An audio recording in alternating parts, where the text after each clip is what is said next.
불곰이 우주로 날아올라 기적으로 돌아왔습니다. 경제의 중심입니다. 국가가 빌려준 돈을 돌려받지 못하면 어떻게 될까요? 보통은 그냥 손해를 보고 끝나죠. 하지만 대한민국은 달랐습니다. 1990년대 중반, 우리나라는 러시아에 빌려준 14억 달러를 돌려받지 못하는 상황에 처했습니다. 그런데 30년이 지난 지금, 우리는 그때의 선택이 얼마나 위대했는지 깨닫게 됩니다. 오늘은 한국 경제 외교사에서 가장 독특하고 가장 논란이 많았지만 결과적으로는 가장 성공적이었던 프로젝트, 불곰 사업에 대해 이야기하겠습니다. 1990년 6월 4일, 미국 샌프란시스코, 노태우 대통령과 소련의 고르바초프 서기장이 악수를 나눕니다. 70년 동안 적대국이었던 대한민국과 소련이 마침내 수교를 맺는 순간이었습니다. 이 악수 하나로 한반도의 지정학적 판도가 완전히 바뀌었습니다. 북한은 충격에 빠졌고 중국은 당황했습니다. 냉전 시대의 마지막 얼음이 녹아내리는 순간이었죠. 하지만 이 화려한 외교 성과 뒤에는 거래가 있었습니다. 소련은 한국에 요청했습니다. 경제협력 차관 30억 달러를 빌려달라고 말이죠. 당시 소련의 경제는 바닥을 치고 있었습니다. 페레스트로이카라는 개혁 정책은 오히려 경제를 더 어렵게 만들었고 소련은 외화가 절실했습니다. 한국 정부는 고민에 빠집니다. 30억 달러면 당시 우리 외환 보유고 140억 달러의 20%가 넘는 금액이었습니다. 결코 작은 돈이 아니었죠. 하지만 북방 외교의 성과를 공고히 하고 2억 8천만 명이 사는 거대한 소련 시장에 진출하기 위해서는 투자가 필요했습니다. 정부는 결단을 내립니다. 14억 7천만 달러를 먼저 제공하겠다. 1991년 한국은 소련에 14억 7천만 달러를 송금합니다. 당시로서는 천문학적인 금액이었습니다. 그런데 바로 그해 말 상상도 못했던 일이 벌어집니다. 소련이 붕괴된 것입니다. 1991년 12월 25일 소련의 붉은 깃발이 크렘린 궁에서 내려갑니다. 70년 역사의 사회주의 국가가 하루아침에 무너진 것입니다. 한국 정부는 패닉에 빠집니다. 우리가 빌려준 14억 7천만 달러는 어떻게 되는 것일까요? 소련이라는 나라 자체가 사라져버렸는데 말입니다. 다행히 러시아 연방이 소련의 후신으로 등장하면서 1993년 러시아 정부는 선언합니다. 소련의 빚을 우리가 승계하겠다. 현금은 3년 거치 5년 균등 분할 상환, 소비재는 2년 거치 전액 상환하겠다. 서류상으로는 완벽한 계획이었습니다. 한국 정부도 안도의 한숨을 쉬었죠. 하지만 현실은 달랐습니다. 1990년대 러시아의 경제 상황을 한번 보시죠. 1994년 인플레이션율이 무려 307.5%였습니다. 1년 사이에 물가가 3배 이상 뛴 것입니다.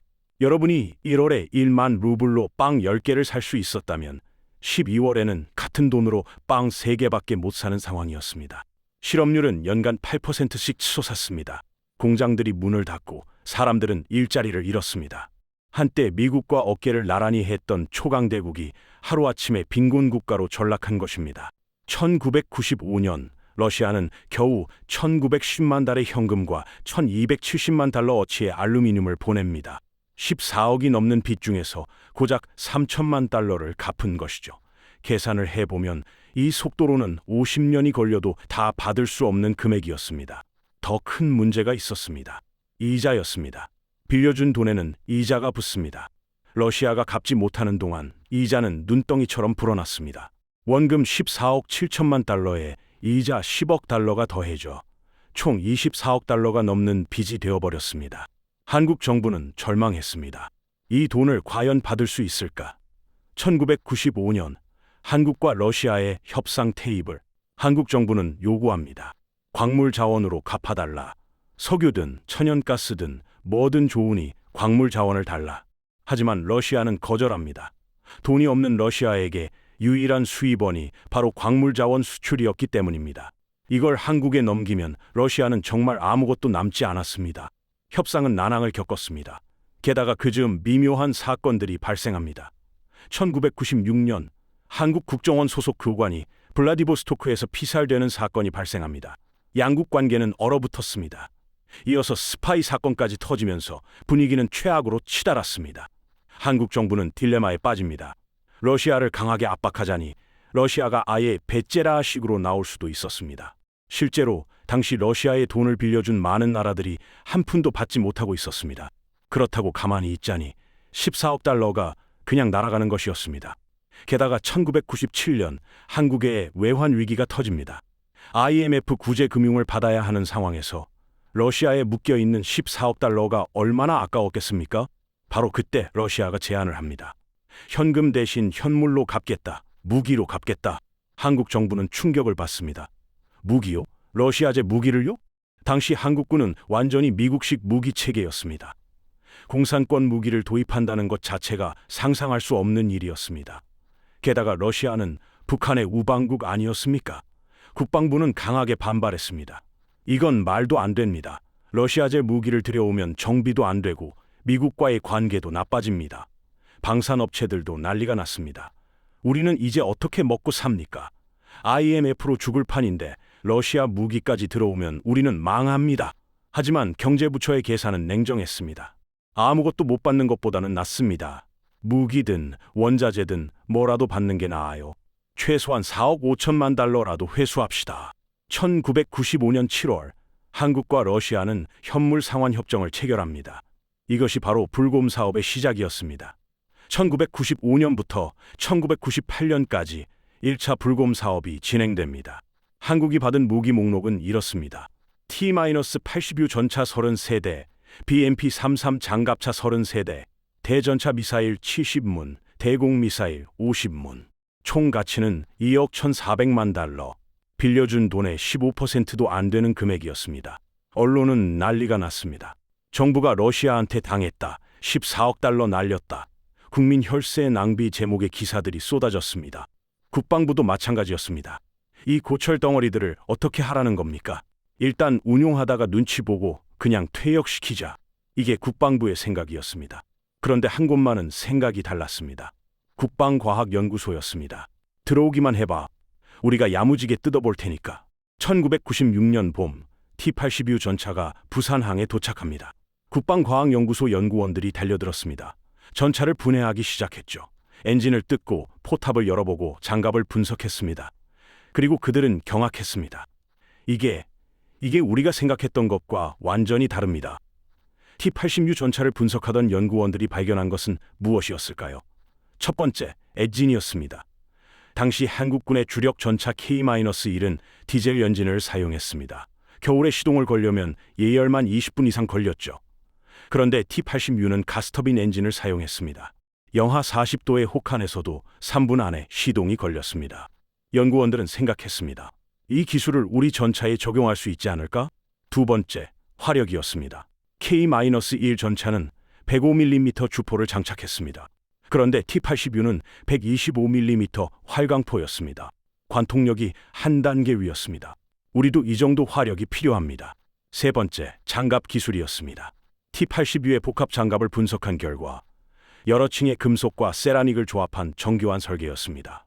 이 기술은 훗날 K2 흑표 전차의 장갑 개발에 직접적으로 활용됩니다. BMP-3 장갑차도 마찬가지였습니다. 이 장갑차에는 놀라운 기술이 숨어 있었습니다. 바로 워터제트 추진 시스템이었습니다. 물 위를 달릴 수 있는 능력, 하천 도하 능력이 뛰어났습니다. 한국군은 원래 한국판 브래들리 장갑차를 만들 계획이었습니다. 육상에서만 운용하는 장갑차 말이죠. 그런데 BMP-3를 본 육군이 갑자기 요구사항을 바꿉니다.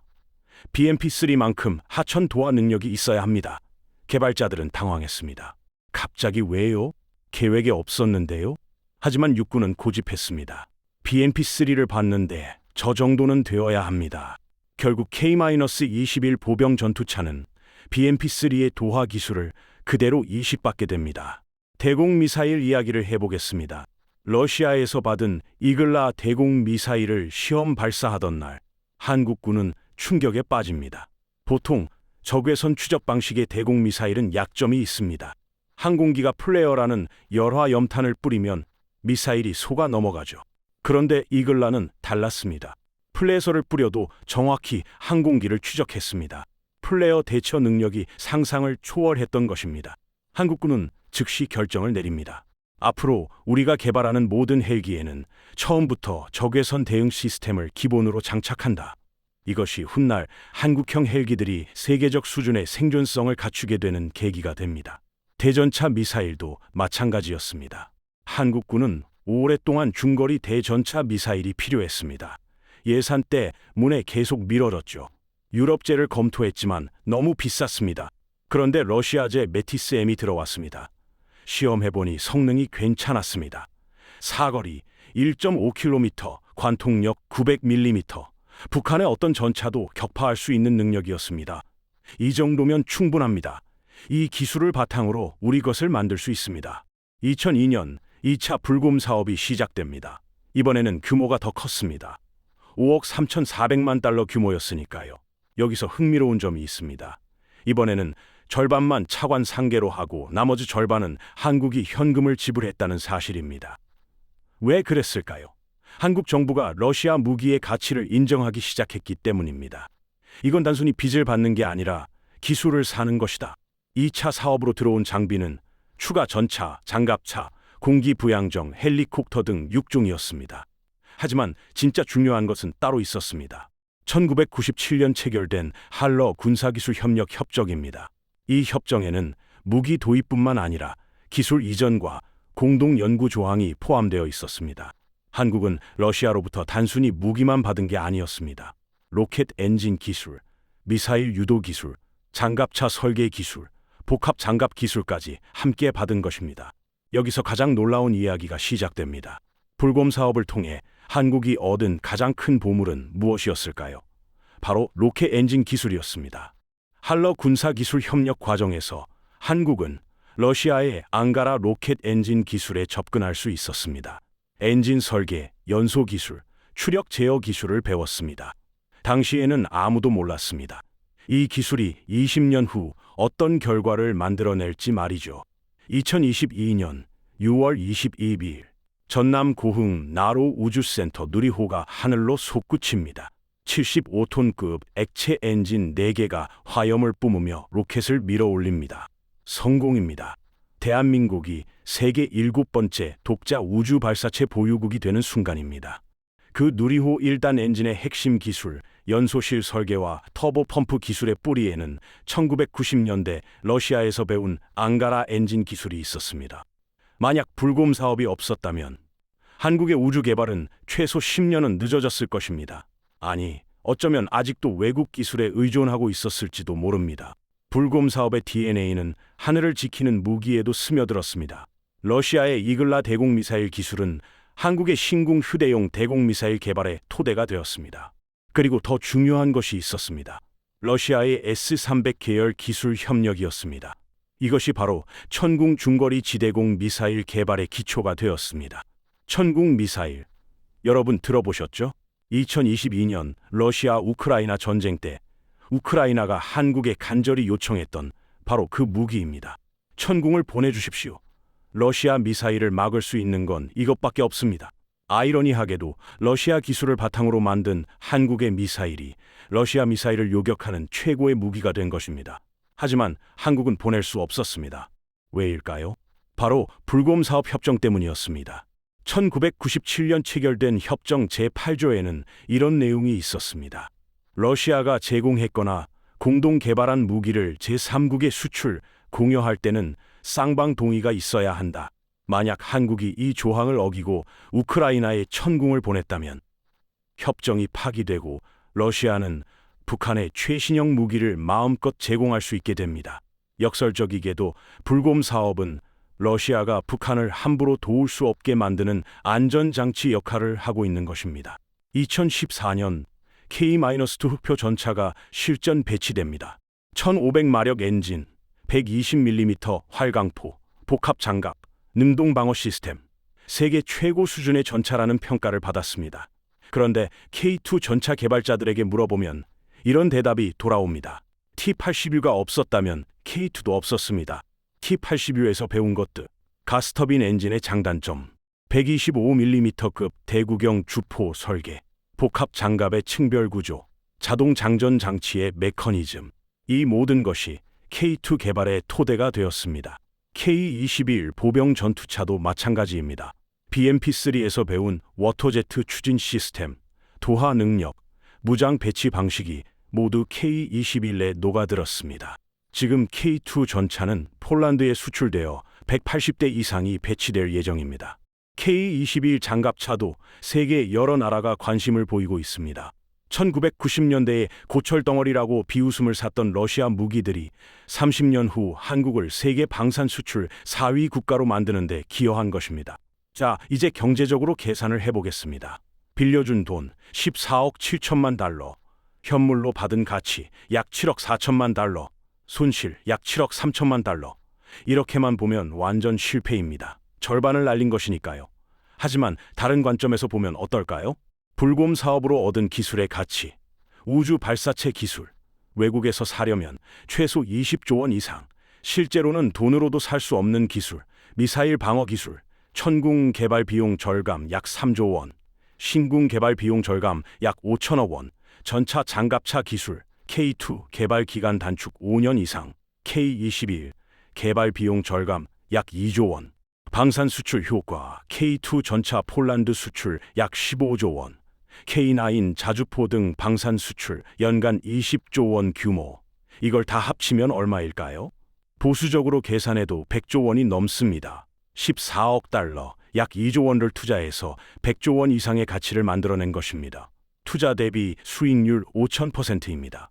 물론 비판도 있었습니다. 다른 나라들은 러시아로부터 현금을 전액 회수했는데 한국만 절반밖에 못 받았다. 맞는 말입니다. 미국, 독일, 프랑스는 2000년대 이후 러시아로부터 빌려준 돈을 전액 현금으로 회수했습니다. 1995년부터 1997년 외환위기 직전에 14억 달러가 러시아에 묶여 있었다. 이 돈이 한국에 있었다면 외환위기가 조금이라도 더 심각했을 것이다. 이것도 맞는 지적입니다. 타이밍이 최악이었던 것은 사실입니다. 하지만 반대로 생각해 봅시다. 만약 한국이 강경하게만 나갔다면 러시아는 아예 한 푼도 안 갚았을 가능성이 높습니다. 실제로 많은 나라가 그렇게 당했습니다. 14억 달러를 완전히 날리는 것과 7억 달러라도 현물로 받는 것, 어느 것이 나을까요? 더 중요한 것은 전략적 가치입니다. 불곰 사업 협정 덕분에 러시아는 북한에 최신 무기를 함부로 제공할 수 없습니다. 이것의 안보적 가치는 얼마로 환산할 수 있을까요? 불곰 사업은 아직 끝나지 않았습니다. 2004년 러시아는 3차 불곰 사업을 제안했습니다. 하지만 2014년 크림반도 합병 사태로 논의가 중단되었고 2022년 우크라이나 침공으로 완전히 멈췄습니다. 러시아는 한국을 비우호국 목록에 올렸습니다. 양국 관계는 냉각되었습니다.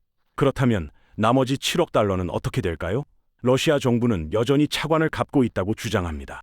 하지만 구체적인 상환 일정은 공개되지 않고 있습니다. 2024년에는 더 충격적인 일이 벌어졌습니다. 북한군이 러시아에 파병된 것입니다. 1만 명이 넘는 북한군이 우크라이나 전선에 투입되었습니다. 불곰 사업 협정은 여전히 유효하지만 실질적으로는 흔들리고 있는 것입니다. 하지만 역설적으로 이것이 불곰 사업의 가치를 다시 한번 증명합니다. 만약 불곰 사업이 없었다면 러시아는 훨씬 전부터 북한에 최신 무기를 제공했을 것입니다. 북한은 지금보다 훨씬 강력한 무기를 갖고 있었을 것입니다. 2023년 5월 누리호가 세 번째 발사에 성공합니다. 8개의 위성을 정확한 궤도에 안착시켰습니다. 대한민국이 명실상부한 우주 강국이 되는 순간이었습니다. 발사를 지켜보던 한 원로 과학자가 눈물을 흘렸습니다. 30년 전 러시아에서 로켓 엔진을 처음 봤을 때가 생각납니다.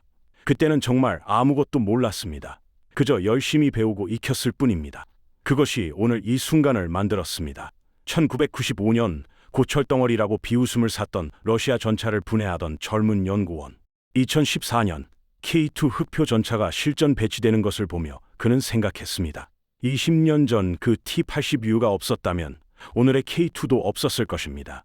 2022년 우크라이나가 천궁 미사일을 요청했을 때 한국은 보낼 수 없었지만 오히려 그것이 우리 기술의 우수성을 세계에 알리는 계기가 되었습니다. 러시아 미사일을 막을 수 있는 건 한국의 천궁뿐이다. 이것이 세계 방산 시장에서 한국의 위상을 높였습니다. 불곰 사업은 우리에게 무엇을 가르쳐 주었을까요? 첫째, 위기를 기회로 바꾸는 지혜입니다. 14억 달러를 날릴 뻔한 위기였지만 한국은 이것을 기술 도약의 기회로 만들었습니다. 둘째, 장기적 관점의 중요성입니다. 당장의 손실에만 집중하면 불곰 사업은 실패입니다. 하지만 30년이라는 긴 시간으로 보면 이것은 한국을 우주 강국, 방산 강국으로 만든 초석이었습니다. 셋째, 기술의 가치입니다. 돈은 쓰면 없어지지만 기술은 축적됩니다. 기술은 다시 돈을 만들어냅니다. 14억 달러는 사라졌지만 그것으로 얻은 기술은 100조 원 이상의 가치를 만들어냈습니다. 넷째, 인내와 끈기입니다. 1995년 러시아 무기를 처음 받았을 때 아무도 이것이 우주 발사체로 이어질 줄 몰랐습니다. 하지만 과학자들은 포기하지 않고 배우고 연구했습니다. 그 결과가 오늘날의 성과입니다. 불곰 사업을 한 문장으로 정의한다면 무엇일까요? 작은 손실로 얻은 위대한 유산, 14억 7천만 달러를 빌려주고 절반밖에 못 받았다는 사실만 보면 분명 경제적 손실입니다. 하지만 그 과정에서 얻은 우주 기술, 미사일 기술, 전차 기술의 가치는 돈으로 환산할 수 없을 만큼 큽니다. 오늘날 한국은 세계 10위권 경제 대국입니다. 우주 발사체를 쏘아 올리고 첨단 무기를 수출하는 나라입니다. 그 이면에는 30년 전 고철 덩어리를 받았지만 포기하지 않고 분해하고 분석하고 배운 사람들의 땀과 노력이 있습니다. 역사는 우리에게 가르쳐 줍니다. 때로는 손실처럼 보이는 것이 실은 기회일 수 있다고, 때로는 실패처럼 보이는 것이 실은 시작일 수 있다고. 중요한 것은 그 순간을 어떻게 활용하느냐입니다. 1995년 한국은 선택했습니다. 돈을 잃었지만 기술을 배우자. 그 선택이 30년 후 100조 원의 기적을 만들어냈습니다. 앞으로도 대한민국은 계속 도전할 것입니다. 우주에서, 땅에서, 바다에서, 하늘에서 불곰 사업의 DNA는 계속 살아 숨쉬며 한국의 미래를 만들어갈 것입니다. 이것이 불곰 사업이 우리에게 남긴 진짜 유산입니다. 앞으로 경제의 중심 채널에서는 더 많은 국제 경제 이슈를 깊이 있게 다루겠습니다. 여러분의 생각은 어떠신지 댓글로 자유롭게 남겨주세요. 긴 시간 끝까지 들어주셔서 진심으로 감사합니다.